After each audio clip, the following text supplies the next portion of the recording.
Rebonjour les amis, une petite vidéo vraiment très courte pour apporter quelques précisions par rapport au départ d'Aurel Mangala. Florian Plettenberg, qui travaille pour Sky Sport Allemagne, eh bien, nous donne quelques détails sur ce prêt d'Aurel Mangala à Everton. Donc il nous dit quand même que ce prêt est à effet immédiat. Accord total et accord total verbal, c'est fait.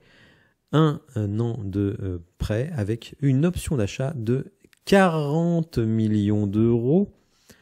L'accord avec Lyon est également présent. Mangala devra passer sa visite médicale mercredi. Alors évidemment, vous le savez, John Textor est en pourparlers exclusif avec le propriétaire actuel d'Everton pour racheter le club. Ce qui veut dire que, dans l'hypothèse où cette vente serait faite, eh bien, c'est John Textor lui-même qui va activer la clause de 40 millions. Donc, nous devons vendre pour 100 millions, vous le savez, auprès de la DNCG. Alors actuellement, on a fait 30 millions puisque Skelly Alvero compte pour l'exercice précédent. Imaginons 15 pour Maxence Cacré, 15 pour Ryan Cherki, nous voilà à 60 millions. Et donc les 40 millions qui manquent, eh bien, ils sont là, tout simplement. J'avais une petite incertitude par rapport à la DNCG puisque Hugo Guimet avait dit que les 100 millions devaient être faits avant la fin du mercato d'été. Je n'en étais pas tellement convaincu parce que pour moi l'exercice 2024-2025 eh ben, c'est du 1er juillet au 30 juin. Donc pour moi, si les ventes se faisaient au mois de janvier ou au mois de juin prochain, eh bien pour moi c'était ok. On avait accéder à notre promesse de vendre pour 100 millions. Donc vous voyez, petit tour de passe-passe, je trouve très très malin de la part de John Textor et du groupe Eagle.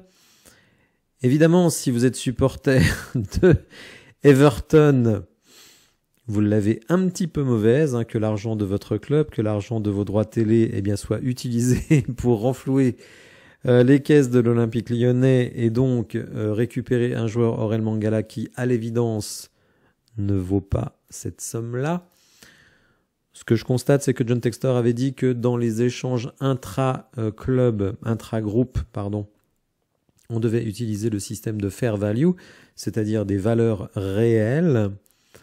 Alors certes, on pourra dire, ah bah oui, mais Everton ne fait pas encore partie du groupe Eagle, mais enfin bon, on va dire, je dirais, double tour de passe-passe de John Textor sur cette affaire-là.